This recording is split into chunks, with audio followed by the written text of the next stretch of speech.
Maryam mah perempuan suci. Sayang sekarang banyak juga perempuan gak mau kalah sama Siti Maryam. Bayuran nih bayuran. Tamburan mah insya Allah sama. Bayuran.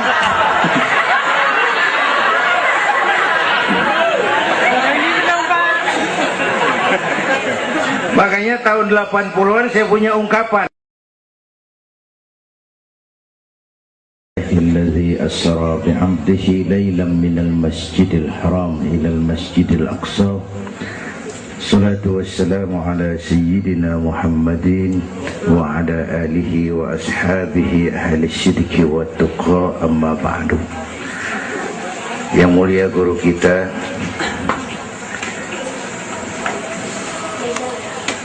para ulama, para habaib, hadirin hadirat yang saya cintai, alhamdulillah malam ini kita sudah banyak mendapat ilmu nasihat yang sangat berharga yang baru saja disampaikan oleh guru kita. Saya yakin besar manfaatnya buat kita semua. Kita doakan beliau panjang umur, diberikan kekuatan zahir dan batin untuk dapat membawa umat menuju jalan yang diridhoi Allah. Saya makmuman saja sama beliau soal iman sama akal. Ini Isra Mi'raj memang peristiwa yang hanya bisa diterima dengan iman. Otak kekecilan untuk memahami peristiwa sebesar Isra dan Mi'raj. Perjalanan sangat jauh, waktunya sangat singkat. 3 alam tembusin. Haram Aqsa itu namanya alam nasut, alam fisika, alam indrawi. Itu bisa kita jangkau. Aqsa sampai langit ke-7 namanya alam malakut, alamnya malaikat. Manusia nggak nembus. Langit ke-7 sampai aras lewat Sidratil Muntaha, Mustawa dan seterusnya itu alam malak, alam lahud, alam ketuhanan. Malaikat juga nggak nempel ke sana tuh. Makanya di riwayat Isra Mi'raj pan malaikat Jibril nemenin sampai batas langit ke-7. Nyampe situ ke malaikat Jibril hand up. Nyampe sini aja Muhammad. Ajan begitu Jibril, kan kita bareng dari Mekah ini. Kalau cara kita deh, bahasa petamburan. Jangan begitu Jibril, bareng terus. Udah bukan alamnya Muhammad. Kalau gue terusin angus gue, nggak sanggup sampai sini saja. 3 dimensi alam ditembus. Waktunya sepertiga malam. Menurut otak nggak mungkin. Menurut kebiasaan mana bisa. Menurut iman, oh ini maunya Allah. Kalau Allah yang mau, apa yang nggak mungkin? Ada anak kecil pasti ada emaknya, pasti ada bapaknya nih. Ya, ini mah hukum otak. Emak bapak namanya sebab, anak namanya akibat. Ada emak, ada bapak, maka ada anak, kan begitu? Itu mah akal. Kalau iman mah nggak begitu. Itu Nabi Adam, emak kagak, bapak kagak. Allah mau lah jadi itu. Nabi Isa, emak ada, bapak kagak ada. Allah mau jadi. Otak kudu tahu diri. Bagaimana proses terjadinya Adam menurut antropologi budaya? Buntu. Kok Siti Maryam bisa hamil padahal dia nggak punya suami? Allah yang mau. Maryam mah perempuan suci. Sayang sekarang banyak juga perempuan gak mau kalah sama Siti Maryam. Bayuran nih bayuran. Tamburan mah insya Allah sama. Bayuran.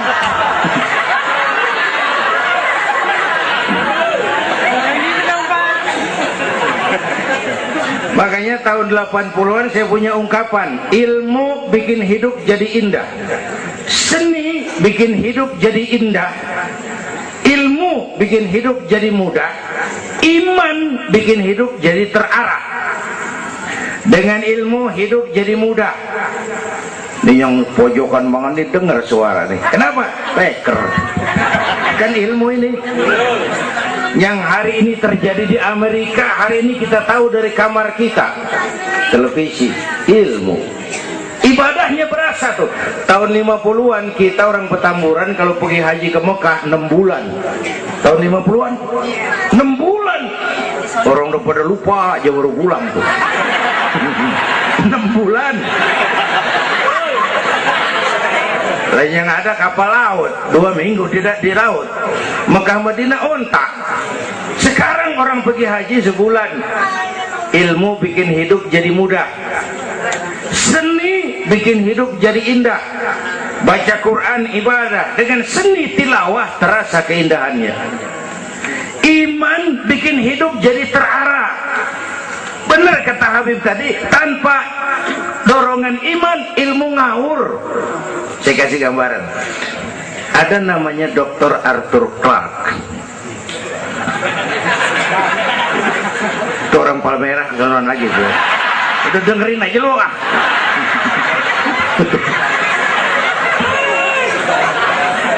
Dia bilang begini, nanti tahun 2010 manusia udah nggak tapi perlu sama guru, sebab tahun itu sudah ditemukan mechanical educator, mesin yang bisa ngajar. Pada tahun itu ustadz bakal pada bangkrut. Tahun 2020 manusia mendekati kecepatan cahaya 18 juta kilometer per menit. Tahun 2030 manusia melakukan antar penerbangan antar planet, interstellar flight. Tahun 2040 manusia bisa terbang dari Mars ke Jupiter dan seterusnya. Puncak kemajuan ilmu tahun 2100 manusia nggak perlu mati. Ditemukan human immortality, kekekalan manusia. Para dokter sudah sedemikian jeniusnya sehingga ditemukan sejenis pil anti malaikal maut. Ya, kira-kira sampai sini kelihatan. Kalla innal insana la yatgha ar-ra'ahus. Manusia sering lupa diri kalau merasa mapan, lupa akan keterbatasan dan kemampuannya. Karena itu sangat penting apa yang disampaikan Habib tadi. Iman dulu, akal baru mikirin. Kalau kita jalan malam lampu mati, bawa baterai kan, baterai dulu nyorot apa kaki dulu ngelangkah? Baterai dulu nyorot baru kaki ngelangkah. Jangan udah ngelangkah baru nyorot, begitu terang udah meledak.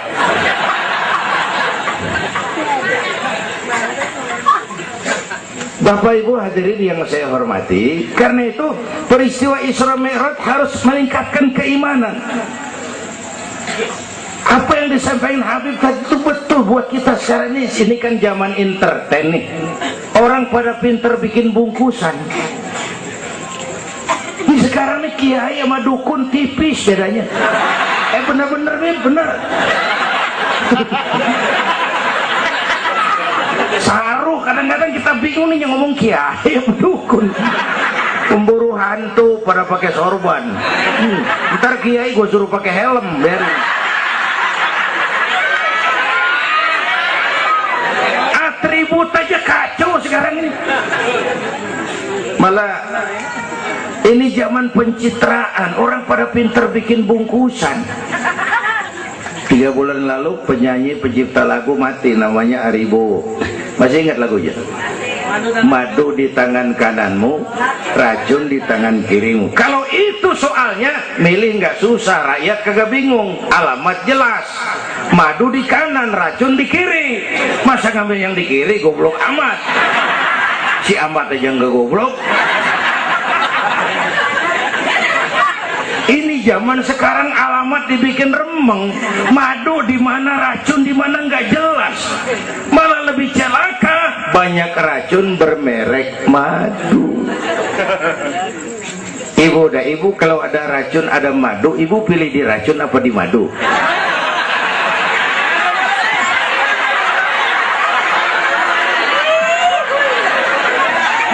Dua-duanya racun gitu.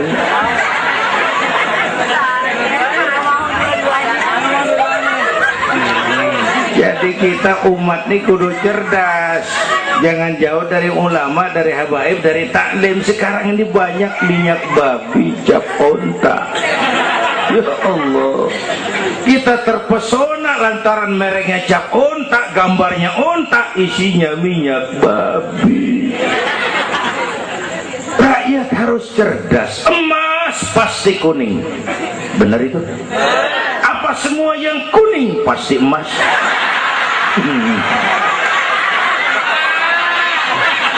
Belum tentu, dikali banyak banget.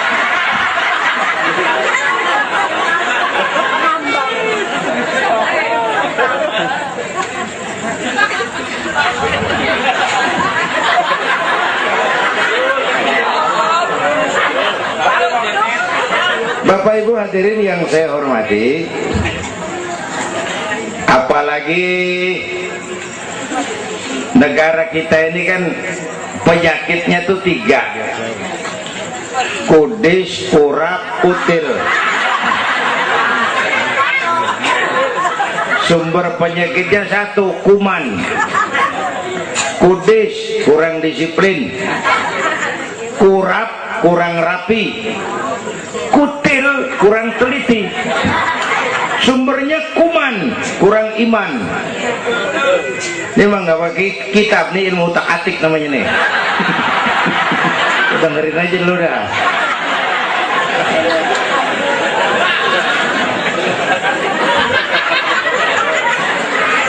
Yang pertama kudis, kurang disiplin. Ini bangsa disiplinnya rendah benar. Padahal Indonesia merdeka ini kan dengan keringat, air mata, darah dan nyawa. Per hari ini disiplin kita nih, korupsi susah diberantas. Kenapa? Petinggi kita disiplinnya takut atasan tapi nggak takut Tuhan. Persis kayak anak muda tengah malam ngebut naik motor, wah, lampu merah jodok terus, dicegat sama polisi. Prit, iya pak. Minggir, siapa? SIM ada pak. STNK punya pak. Tahu lampu merah? Tahu pak. Kenapa jalan terus? Saya gak tahu, ada bapak.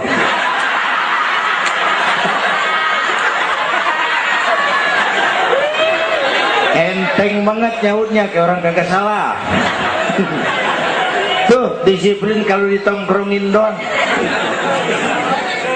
Semua syariat yang disampaikan Habib tadi muaranya disiplin kok. Syahadat apa? Disiplin akidah. Kalau kita punya disiplin akidah, sabodo ada apa kek? Yang penting disiplin. Saya bersaksi tidak Tuhan selain Allah. Saya bersaksi Nabi Muhammad utusan Allah, Nabi terakhir. Tidak ada Nabi sesudah Nabi Muhammad. Harga mati, titik. Ada yang ngaku jadi Nabi, wajib tidak percaya. Disiplin. Jenggotnya panjang pak, masa bodoh. Sorbannya kayak Batman, kagak ada urusan.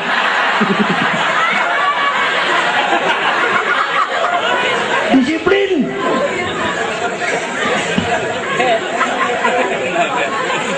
Sholat, disiplin waktu. Prajurit kalau sehari malam 5 kali wajib lapor komandan, masa mau lapor yang nggak bener? Ramadan sebentar lagi, disiplin makan minum biar halal. Kalau belum waktunya jangan. Masya Allah, disiplin. Itu Ramadan. Tempe halal habis maghrib, tahu halal habis maghrib, bini sendiri halal habis raweh, habis maghrib nafsu amat gue. Habis raweh bu, legaan dikit.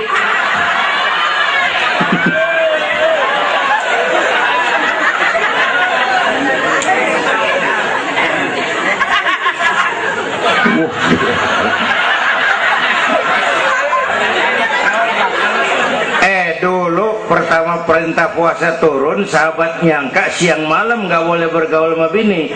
Ada yang nyerempet-nyerempet. Asal zohor kumpul di Masjid Madinah pada kongkok tuh. Yang atuh ngomulain malam gua nggak tahan lu. Terus kejadian sama bini gua. Yang pojokan nyaut, gua juga. Nah, banyak rupanya. Turun penegasan Allah, uhilla lakum lailatas siyami arrafasu ila nisaikum, dihalalkan bagi kamu pada malam puasa bergaul dengan istrimu. Kenapa? Allah tahu kebutuhan kamu. Yang nggak boleh cuman siang, malam boleh. Kalau siang kagak boleh, malam kagak boleh, sebulan suntuk, apa nggak rontok rambut? Kira-kira.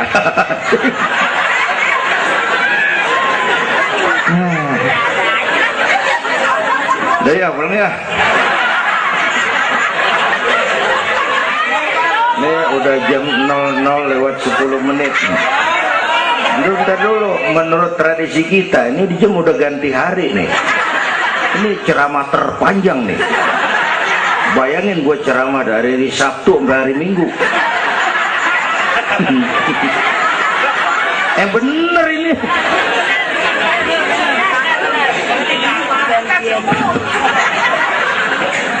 Kudis, orang disiplin. Tapi udah sering jelasin sama kita, ini Indonesia ini aneh bang, pasar bagus, apa aja laku. Coba lihat Indonesia, asal ada nabi baru tuh, ada aja yang ngikut, heran banget. Bener, pasar bagus, ada aliran aneh, ada aja yang masuk. Segitunya FPI udah begitu rupa, masih ada aja tuh. Ya, berapa kali kita dikibuli, mulai dari Ahmad Musodik, pelatih badminton jadi nabi. Dapat wahyu di Bogor. Kan biasanya orang mah di Bogor dapat tales, dapat wahyu, gila bener.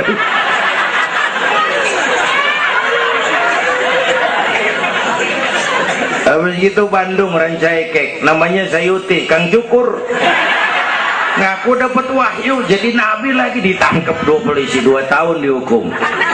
Habis itu Jakarta tuh Lia Edan dihukum 2 tahun sama polisi, dia tangkap, udah bebas 3 bulan lalu. Ngaku Jibril, ditangkap sama polisi.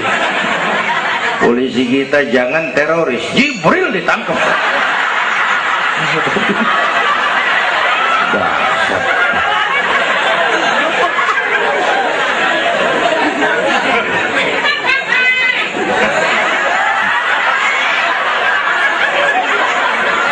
Habis itu yang lucu nih, menurut catatan Bakor Pakemnya Kementerian Agama tuh, antara di Jawa Tengah Jawa Barat perbatasan Cirebon Losari itu agama baru muncul, namanya agama Jasun, agama Jawa Sunda. Agama Jasun yang jadi nabi Tugimin.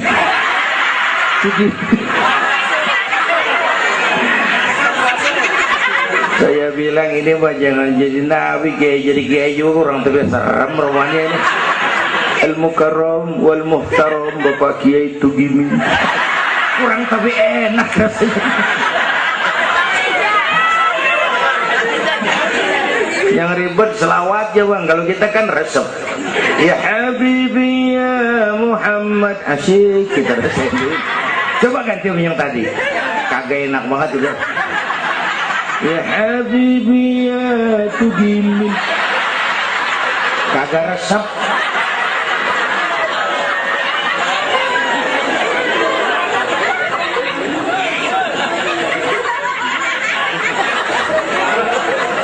Disiplin.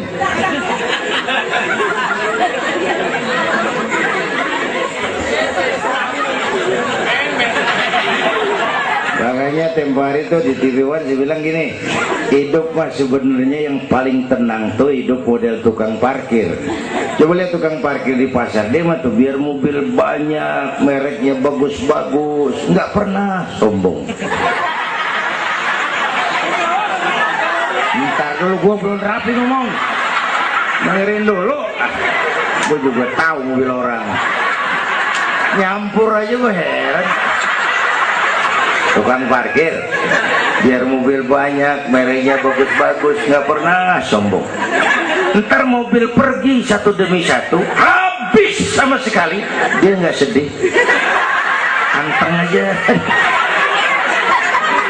Bu, nyengir tapi mikir. Saya bukan lagi ngebadut. Ini ada muatannya nih ceritanya. Tasawuf. Tukang parkir itu tidak merasa memiliki, tapi merasa dititipi. Nah ini muatannya. Siapa saja yang merasa memiliki pasti takut kehilangan. Tapi kalau merasa dititipin, jabatan, harta, anak, istri, ini sekadar titipan, hidup dong kayak tukang parkir. Pertama, titipan nggak boleh bikin kita jadi sombong. Tibang dititipin, sombong, nggak pantes dong. Tibang dititipin, sombong, nggak pantes. Pak Zainuddin nitip mobil ya, boleh. Yang punya mobil pergi saya petatang peteteng. Emang mobil lo dititipin doang sombong. Ada orang dititipin jabatan oleh Allah sombong. Ada enggak pejabat sombong? Ada, namanya Fir'aun. Tuh pejabat-pejabat sombong tuh anak buah Fir'aun semua. Dititipin sombong. Ini saya lagi sesek minggu-minggu ini nih. Yang pakai nama Dindin lagi nggak tapi bagus. Nazarudin, Saripudin. Saya Zainuddin lagi.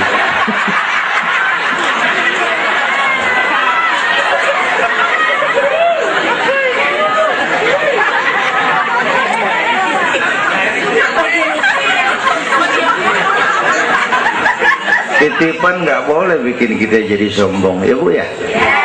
Ada orang dititipin harta oleh Allah, jadi orang kaya sombong, mentang-mentang kaya, orang lain kecil semua, sama tetangga nggak mau kenal, mentang-mentang kaya, jalan gak nginjek tanah. Kuntilanak. Dititipin kok nggak pantes.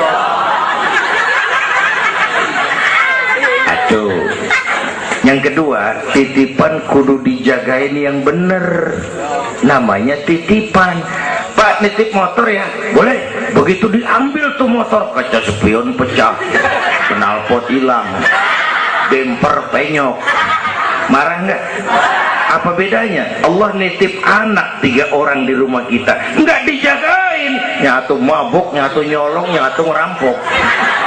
Yang nitip marah, yang nitip Allah nitip harta, jadi orang kaya supaya bantu taklim, bantu masjid, bantu yatim, bela yang perlu, tolong yang lemah. Pelitnya 17 setan.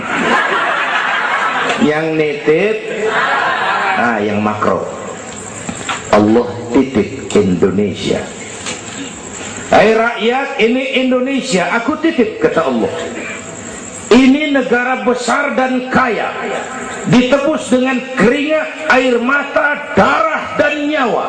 Aku titip besar dan kaya. Pulaunya saja 17.508 pulau. Itu belum termasuk Pulau Gadung dan Pulau Gebang.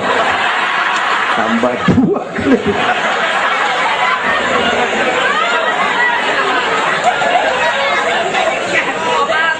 Ini negara besar dan kaya. Buminya subur. Di atas perut buminya segala tanaman hidup. Di bawah perut buminya ada gas, minyak, batu bara, boksit, emas, timah. Ini bumi kaya. Lautnya kaya. Pasir lautnya bisa dijual nimbun Singapura. Ikannya luar biasa. Taiwan, Korea, Jepang langganan nanggokin ikan kita. Jepang kalau nangkep ikan di laut Indonesia nyolong pakai kapal pabrik. Di situ dia tangkap, di situ dia olah, keluar kapal udah dikaleng tuh ikan. Pernah teman saya anak Madura nangkep ikan di laut Malaysia, ditangkap sama polisi Malaysia. Kamu nyolong ikan Malaysia ya? Dia bilang, tidak Pak, saya nangkep ikan Sumenep yang lari kemari ya. Pakai merek rupanya tuh ikan.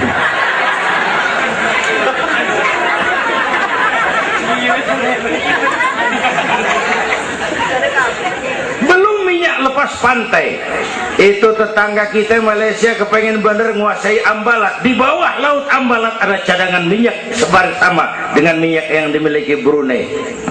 Terakhir saya ke Pulau Sebatik, batas persis kita dengan Malaysia. Saya punya teman di Sebatik tuh aneh, rumahnya bagian tengah ke depan masuk wilayah Indonesia, dapur ke belakang Malaysia. Saya bilang, lu ngeribetin orang lu, makan di Indonesia modal Malaysia lagi. Jauh banget jangkauannya. Bumi kaya, laut kaya, hutan kaya.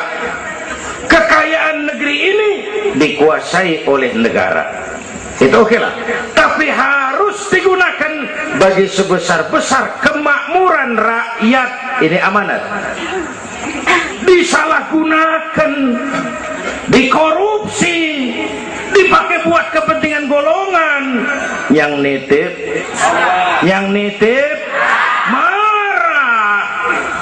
Kalau yang nitip marah, dia bisa aja nyuruh makhluknya yang lain negor kita.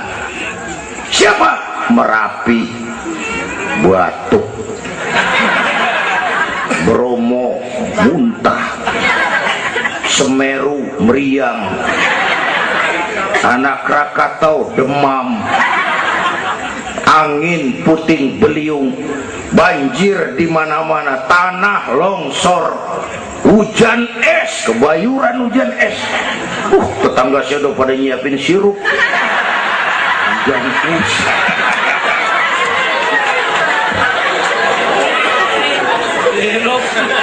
Angin makhluk, air makhluk, gunung makhluk. Nggak mungkin makhluk bergerak sendiri.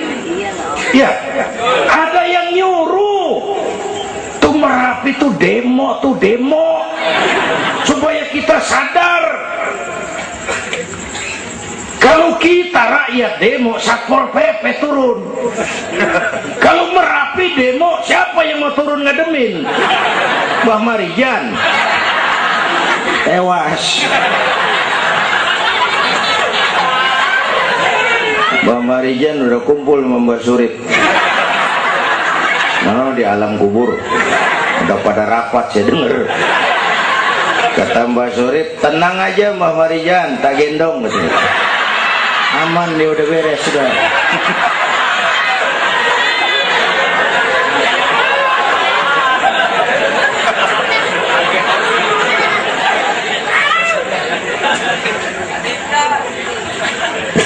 Tahun kita bangun, selesai oleh gempa 5 menit.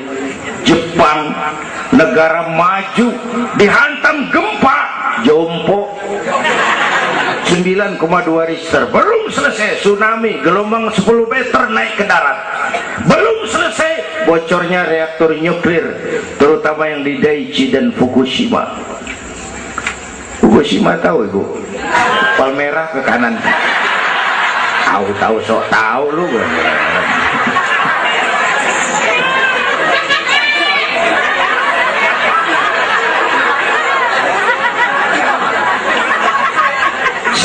Kita perlu Allah. Kita perlu pantas. Saya mau flashback. Orang yang paling baik hatinya Rasulullah. Orang yang sempurna akhlaknya Rasulullah. Orang yang dosanya sudah dapat jaminan ampun Rasulullah. Tapi Rasulullah kalau sholat malam kakinya bengkak karena rajin sujud. Saya perlu Allah. Saya perlu dosa sudah diampuni, hati bersih, akhlak paling baik. Sholat malam kakinya bengkak karena rajin sujud. Saya tahu di Petamburan juga banyak yang kakinya bengkak. Asam urat. Ya masing-masing lah urusan ini.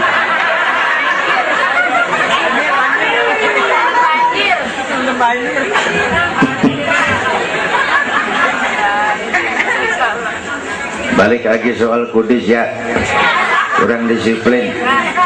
Yang kedua kurang rapi. Di negara kita boro-boro mau reformasi birokrasi, yang ada malah birokrasi makin gak karuan. Ini pemerintah sekarang hobinya kalau muncul masalah bukan diselesain, bikin tim. Muncul masalah, bikin tim. Muncul masalah, bikin tim. Masalah kagak rapi, tim makin banyak. Hei.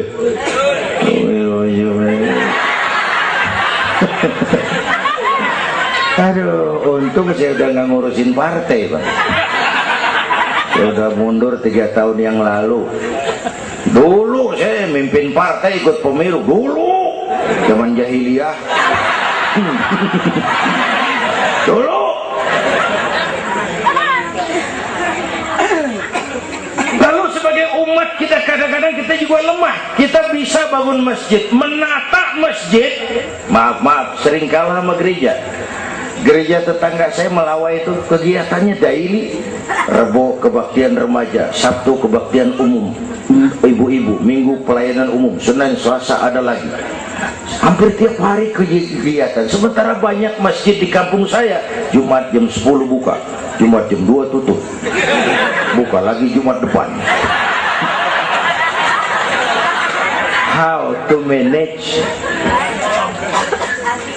Kita bisa bangun rumah sakit Islam, bersaing, kalah sama Omni. Berapa banyak rumah sakit Islam akhirnya jadi rumah Islam sakit.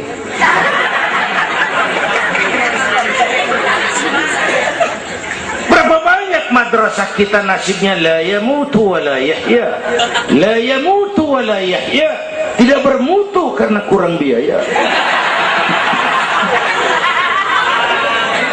How to manage? kurang rapi. Ya Allah, berapa waktu lalu saya masuk Serpong, saya lihat Serpong sudah jadi kota satelit. Saya telisik lebih jauh, ternyata sekolahannya Don Bosco, Santa Ursula, Santa Maria, gerejanya mbahnya gereja di bawah pojokan. Saya masuk Bekasi, Sukmajaya, sekolahannya Yayasan Penabur, mulai TK sampai perguruan tinggi, gerejanya mbahnya gereja dibangun. Ini kan bagian Isra Mi'raj. Nabi dipanggil Yahudi, dipanggil Nasrani, dipanggil dunia, Nabi nggak nengok. Panggilan itu makin berat sekarang, makin berat.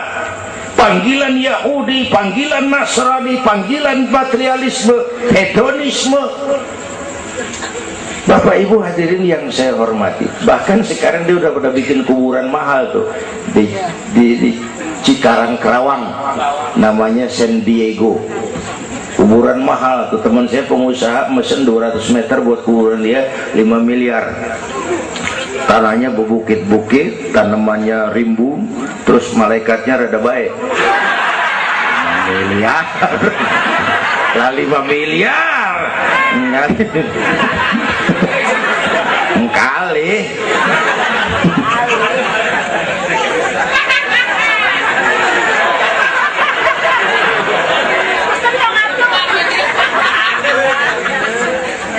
Oke, yang ketiga kutil, kurang teliti. Di masyarakat kita sekarang masyarakat mall, cepet heran, gampang kagum. Lihat tuh ibu-ibu, asal ada mall baru, rame-rame aja pergi. Belah sana buka, pindah ke sono, kagak belanja. Numpang heran doang. Ke sono heran, kemari kagum, ke sono wah, kemari wah. Belanja kagak. Lu ngaku lu. Ini masyarakat mall, cepet heran, gampang kagum. Nah, pakai cerita aja lah buat memudahkan nangkep secara utuhnya gini. Satu hari terjadi tabrakan di jalan, kenceng bener. Wah! Korban jatuh belepotan darah, dikerubungin orang banyak. Datang wartawan mengambil gambar dari dekat, susah, orang banyak banget pada ngerubung, nyari akal di wartawan. Tolong, saya dikasih jalan ke dekat korban. Orang nengok, saudara siapa? Saya bapaknya korban, katanya. Dia ngaku bapaknya korban, ya orang minggir kan. Minggir, ada bapaknya korban ini. Orang pada minggir semua, dia maju ke depan. Nyampe di depan korban, pucat maka mukanya tuh wartawan, pucat. Kenapa? yang ketabrak anak monyet.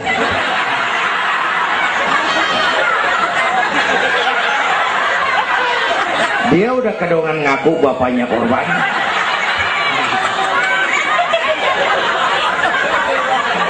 Ini cerita pendek tapi muatannya lumayan. Ya, ya. Kalau belum kenal bener mah jangan buru-buru ngakuin. Ya, ya. Kalau belum kenal bener jangan buru-buru ngakuin. Ya. Ya kagak tahu yang ketabrak siapa, ngaku aja saya bapaknya korban. Makan lo jadi bapak monyet. Ini gara-gara penyakit kutil, cepet heran, gampang kagum. Bapak Ibu, sementara saya ulangi lagi, ini abad entertain, orang pada pinter bangun pencitraan. Oleh karena itulah maka udah benar kita makmurkan majelis taklim, jangan jauh dari ulama dan habaib, itu basic kita. Tuh, tuh, atau itu peristiwa Isra Mi'raj. Yang kedua, itu Haram Aqsa, itu perjalanan horizontal. Aqsa Aras itu perjalanan vertikal. Ini Isra Mi'raj mau pesan, Bung, ada hidup sesudah mati, ada akhirat sesudah dunia. Semua kita perantau di Petamburan ini. Perantau kudu pulang. Orang yang selesai merantau di dunia disebut telah pulang ke rahmatullah. Kenapa pulang? Perantau, nggak boleh netep. Bodoh. Bodoh, bodoh tahu bodoh. Goblok. Goblok. Bahlul lah, Madid itu. Bahlul, tahu Bahlul? Bego. Bego, ngerti bego? Minum es ditiup, bego banget tuh. Dikira ngebul panas kali.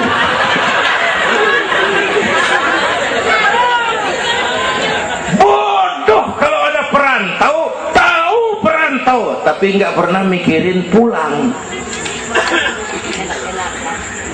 Nih, ibu-ibu nih, bakal mati nih. Mati.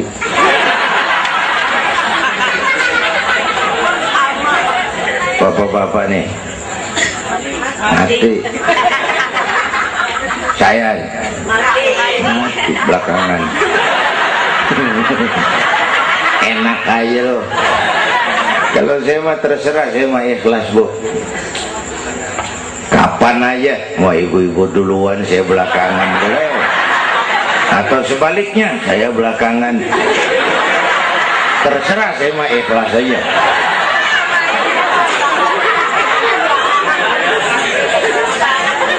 Saya masih muda, Pak. Enggak urus. Maut mengacak. Kadang-kadang engkongnya seger banget, cucunya mati. Ya, ya. Ngacak dia mah nggak pakai abjad. Kalau nggak pakai abjad enak nungguinnya. Tahun ini A mati, tahun depan B, lalu C, terus D, saya Z. Repot gue, nggak ada yang ngurusin. Orang udah habis.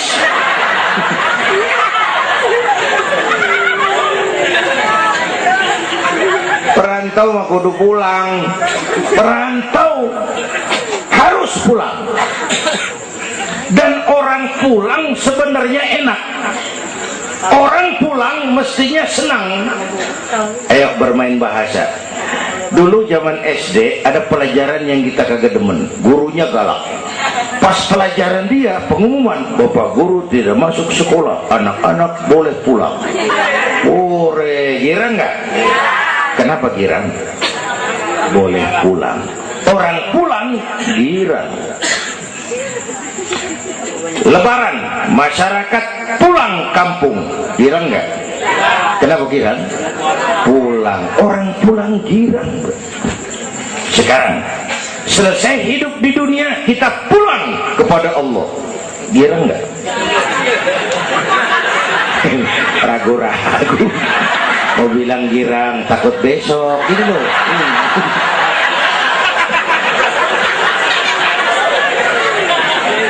Mestinya orang pulang girang. Apa yang bikin nggak girang? Dua. Pertama, kita ini sering mencintai sesuatu berlebihan, berakar di hati. Datang saat pulang nggak siap ngadepin pisah, ada yang gelantungan di sini, pulang jadi berat. Kalau cinta Allah sepenuhnya, cinta alam seperlunya, pulang mah enak. Tuh. Yang kedua, bekal kagak cukup. Ini cilaka lagi nih. Kagak punya bekal, pulang kebelangsak di jalanan. Belum sempat sembahyang mati. Berani amat. Si amat aja kagak berani. Tapi kalau bekal cukup, percayalah pulang mah enak. Ya Bu? Ya Bu?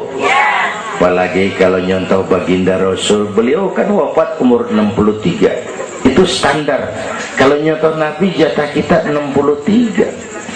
Kalau malam ini kita sudah 50 tahun, tinggal 13.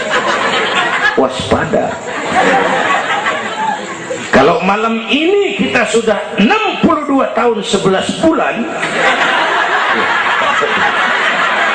udah deh, jangan pakai pantangan, apa aja makan dah. Sebulan lagi.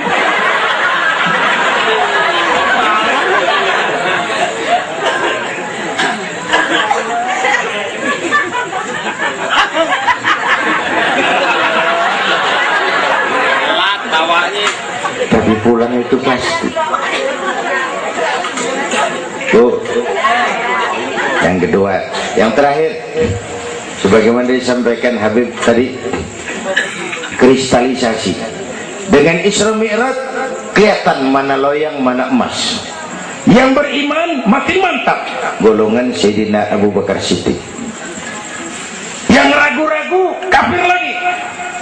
Yang kafir makin kurang ajar, golongan Abu Jahal, Abu Lahab, Abu Sufyan, dan semua Abu lain kumpul.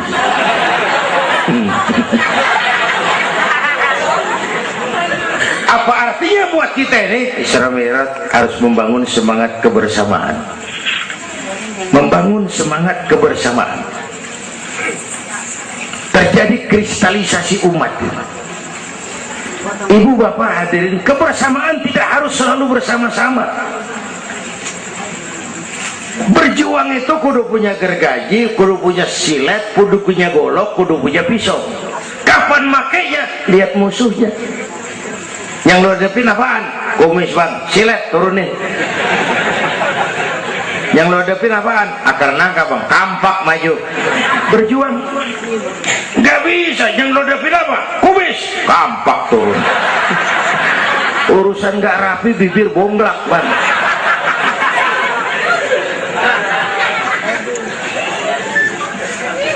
Membangun semangat kebersamaan walaupun tidak harus selalu bersama-sama, walaupun tidak harus selalu bersama-sama.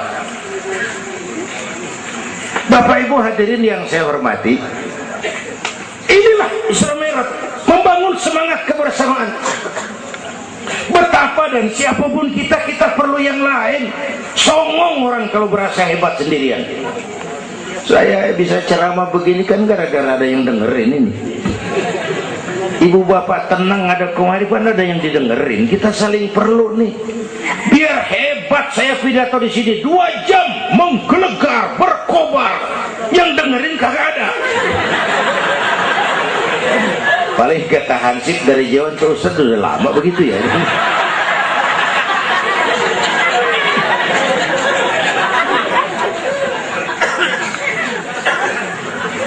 Maka saya dengan segala ketulusan saya bersyukur ada FPI, ada Habib Rizik, saya bersyukur. Kita perlu semua berjuang. Nabi aja punya macam-macam kok. Nabi punya Abu Bakar Siddiq, sahabat merangkap mertua, orang tua bijaksana, tepat tapi tukar pikiran. Kampung tuh anget kalau ada yang dituain, ada Abu Bakarnya tuh kampung. Yang mana Abu Bakar? Nabi punya Umar bin Khattab, imam tapi jenderal, jenderal tapi imam, gagah, berani untuk Islam. Kita perlu punya Umar. Nabi punya Utsman bin Affan, ini yang rada susah nyarinya nih. Pengusaha tapi santri, penyandang dana. Kita perlu. Bangun masjid tuh nggak cukup pakai takbir, Allahu Akbar, kubah turun. Lu kudu beli semen, beli pasir, kudu ngecor, kudu ada usmannya. Ini muludan Isra Mi'raj begini nih, meriah begini kan kudu ada usmannya nih, ada penyandang dana. Ya, semua berjuang, semua bergerak, arahnya sama. Pengajian yang mingguan tuh maju kalau ada penyandang dana, punya usman. Ngarapin jamaah mah repot dah. Yang ngaji 3 pojokan, yang satu uap, yang satu kempet, yang satu pules. Ustadz pegel. Lagian nih, maaf, kita lebih suka ngargain burung beo daripada ustadz yang ngajarin kita di pengajian. Burung beo mah bisa ngomong dikit banget, assalamualaikum, assalamualaikum. Beo ngerti kagak, fasih kagak, assalamualaikum, assalamualaikum. Beo tuh assalamualaikum, assalamualaikum 1 juta. Beo assalamualaikum, assalamualaikum 1 juta. Beo juta. Ustadz yang ngajar kita di pengajian, assalamualaikumnya cakep banget, ngerangin kitab selembar beniran mulut, pulang 16.000. Lah udah gitu sendalnya hilang lagi, bangpak bener.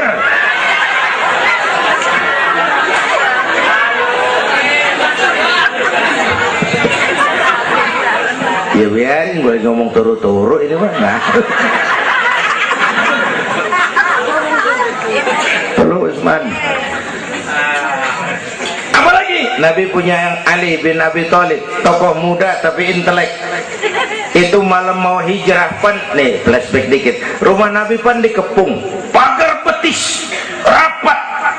Jangan orang, tikus kagak bisa liwat. Pagar betis. Di dalam bertiga, Nabi, Abu Bakar, Imam Ali. Apel siaga 1. Tengah malam Nabi bilang, ya Abu Bakar, labbaik ya Rasul, ayo kita berangkat hijrah. Baik ya Rasul. Ali, saya ya Rasul, kamu gantikan saya. Apa ya Rasul? Tidur di tempat tidur saya. Baik ya Rasul. Tidur di tempat tidur Nabi pada malam rumah dikepung. Resikonya nyawa, memang tempat tidur itu yang diincar, bakal dibunuh, dan Imam Ali tahu, dan beliau masih muda, dan beliau kagak nawar. Jangan saya Nabi, Abu Bakar yang tuaan.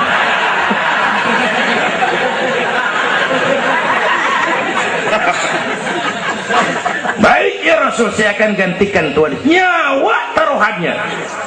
Kita perluin. Yang kelima, Nabi punya Khadijah binti Khuwailid, perempuan pertama yang beriman. Orang lain belum iman, beliau iman. Orang lain musuh Nabi, beliau korbankan hartanya bantu Nabi. Islam akan jaya kalau muncul Khadijah baru. Bapak-bapak nih ntar pulang dari sini boleh udah musyawarah sama bininya. Malu, nah bang, tadi lu denger Kiai ngomong apa? Apa? Ya gue mau nyari Khadijah ini bagaimana? Umpamanya ini, umpamanya. Ini bukan ngasih tahu bang, ngajarin ini mah. Dan memang ibu mestinya lebih terima kasih sama Rasulullah. Dunia 14 abad yang lalu kita baca tuh petanya tuh, Eropa masih biadab, Afrika belum ditemukan orang, Amerika belum diinjak Christopher Columbus, Asia sangat terbelakang, perempuan menyedihkan, dilahirkan hanya untuk melahirkan, pemuas nafsu, harganya murah. Nih sebelum Rasulullah datang nih, murah nih. Sebelum Rasulullah datang, murah. 1003 campur odol.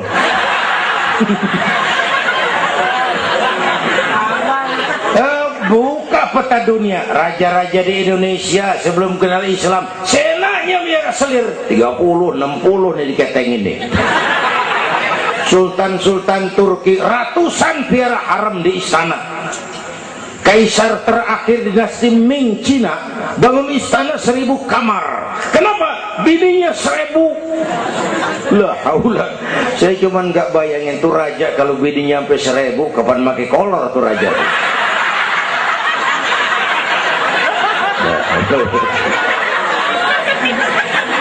Pikirin, jangan dibayangin.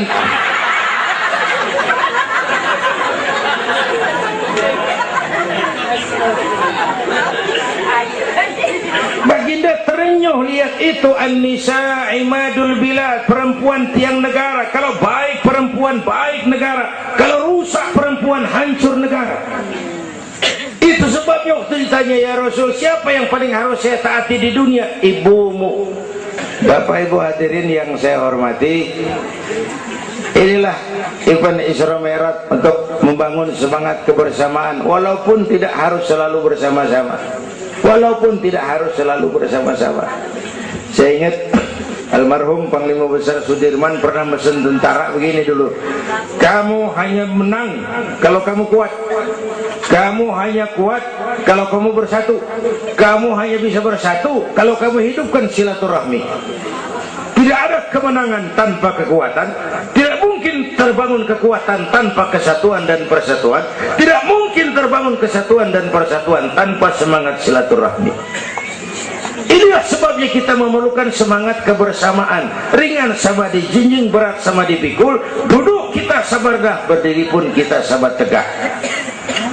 Bapak Ibu hadirin yang saya hormati, inilah sekelumit, enggak sekelumit sih, sejam juga ini. Saya sebenarnya juga sama dengan guru kita, saya agak kurang sehat kemarin pulang dari Tanjung Pinang, mabok laut yang Betawi kenyi, mabok laut dikit. Kata saya berusaha hadir, mudah-mudahan jadi obat. Saudara-saudara, saya sampai kepada rangkuman pertama, intan paling mahal, mutiara paling berharga, iman. Jaga baik-baik, wariskan kepada anak-anak kita.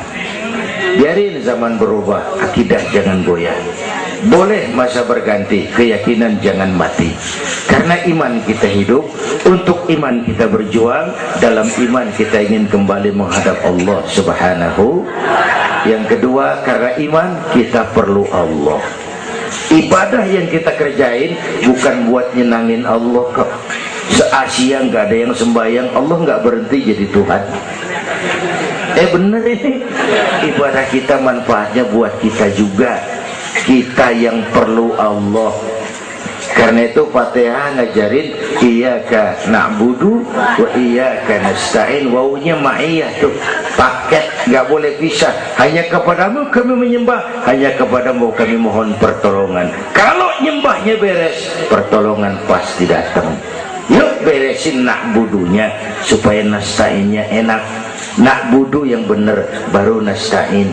Ya Bu ya, kerja dulu, habis bulan baru minta gaji.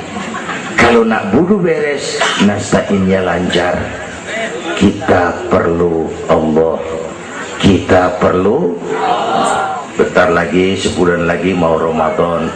Baginda Nabi kalau udah masuk Rajab, doa yang sering dibacakan itu, Allahumma barik lana fi Rajab wa Sya'bana wa balighna Ramadan. Bayangin Rasulullah yang udah dapat jaminan ampun masih minta kepada Allah, ya Allah sampaiin saya ke bulan Ramadan, ya Allah sampaiin saya ke bulan Ramadan. Bayangin baginda Rasul, apalagi kita. Karena itu kita mohon kepada Allah agar disampaikan ke Ramadan. Bapak Ibu hadirin yang saya hormati, ini saya kira sekelumit yang dapat Al-Fakir sampaikan. Mudah-mudahan ada manfaatnya, dan kita nanti akan ikuti pembacaan doa. Sebelumnya undangan yang sampaikan dulu kita, Habib Rizik Syihab tadi kita ingat-ingat, kita hadir sama-sama. Man a'ana mujahidan faqad jahada. Siapa orang yang membantu orang yang berjuang, pada hakikatnya juga dia sudah ikut berjuang. Lebih kurang mohon maaf. Usikum wa nafsi bitaqwallah. Aqulu qawli hadza fa astaghfirullahal azim li wa lakum. Wassalamu alaikum warahmatullahi wabarakatuh.